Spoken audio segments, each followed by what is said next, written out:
Okay, so our Yeti Goal Zero finally showed up. We went to order it probably about a month and a half ago. The new 3000X was coming out, and so we decided to wait an extra few months and get the newer version. It's got a bigger AC inverter, but we went the 3000X Yeti Goal Zero. And on the side of the box here is all the stuff that it's got. So you have a fast charging port for USB-C, fast solar charging using MPPT, 12-volt regulated port, which is they fix the issue with running your domestic refrigerator and whatnot off of the 12-volt plug, so you don't need a regulator anymore. It's actually built into the unit. It has a 3000 watt, obviously, lithium hour battery and 2000 watt AC inverter, and then obviously all the Bluetooth connection stuff.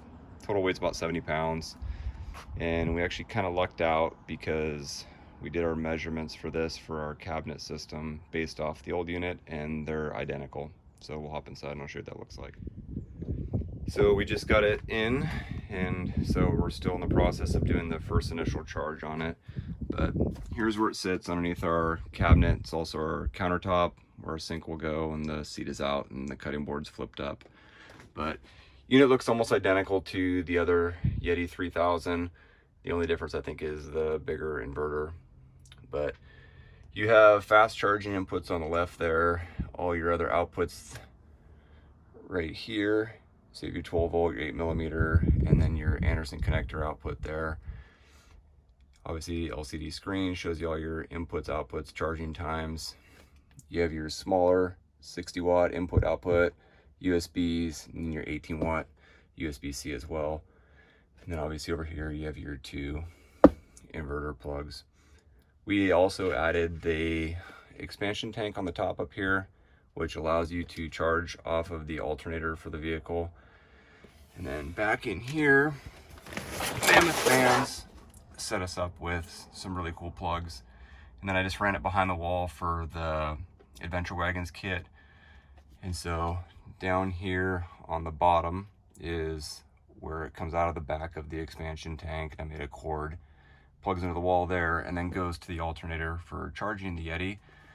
And then the top one up here is also a marine grade plug, and that is for powering the Adventure Wagons kit off of the Goal Zero.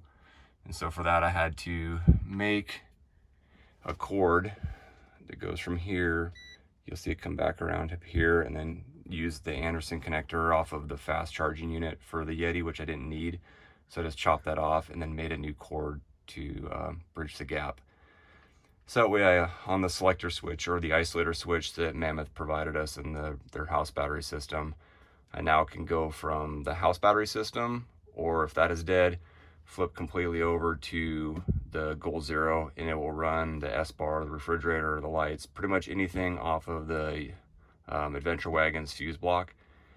And so we're pretty much self-contained as far as battery systems go. We have two completely different setups. So if one is completely dead, flip the other one. That way the other one starts charging off of solar. That is the last piece I need to figure out for the Yeti. Is right now our house battery system is charged off of two Renogy Eclipse 100 watt panels. We have 200 watts of solar, which is charging the house battery system, but we need to either add another panel or figure out another solution with a different solar controller off of the two panels to get solar charging to the Yeti. Goal Zero does make solar kits that plug into it, but I'd prefer to use the panels that we've already got, so still trying to work through that issue. But so far, pretty happy with the way it fits. It's all self-contained and pretty easy to use. And yeah, more battery power than we probably need.